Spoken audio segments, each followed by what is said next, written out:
একটা বাজে দৃশ্য দেখতে পাচ্ছি আমাদের সমাজে, সেটা হলো অনেকেই কোরবানির গোশত সব নিয়ে ফ্রিজে তুলছেন। খুবই দুর্ভাগ্যজনক বাস্তবতা। যেখানে গরিব দুঃখীর হক আছে, তাদেরকে দেয়া দরকার, তাদের জন্য এক ভাগ রাখার নির্দেশনা শরীয়তে আছে, সম্ভব হলে আরো বেশি রাখা উচিত, সেটা না করে বেশিরভাগ মানুষজন আজকাল সব ফ্রিজে ভরে রাখে, নামকা অস্তে সামান্য কিছু গরিব দুঃখীকে দিয়ে, আর বাকিটা স্তূপ দিয়ে রাখে সারা বছরের গোশত সংগ্রহ রাখার প্রয়োজনে। তো এটা কোরবানির তাৎপর্যকে নষ্ট করে।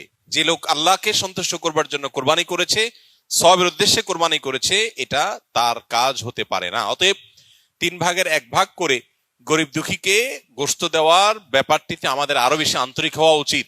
সম্ভব হলে বেশিরভাগ গরিব দুঃখীকে দিয়ে সামান্য একটু নিজে রাখলে আরো ভালো, যদি মনে হয় গরিব দুঃখী অভাবী মানুষের সংখ্যা বেশি হয়। অতএব 3 ভাগ করতে শরীয়ত ফরজ বা আবশ্যক করে নাই, ওয়াজিব করে নাই, এটা ঠিক, কিন্তু এর মানে এই না যে আমাদের সব গোশত ফ্রিজে নিয়ে ভরা উচিত, সেটাও ঠিক না। অতএব আল্লাহ তাআলা আমাদেরকে বুঝার তৌফিক দান করুন।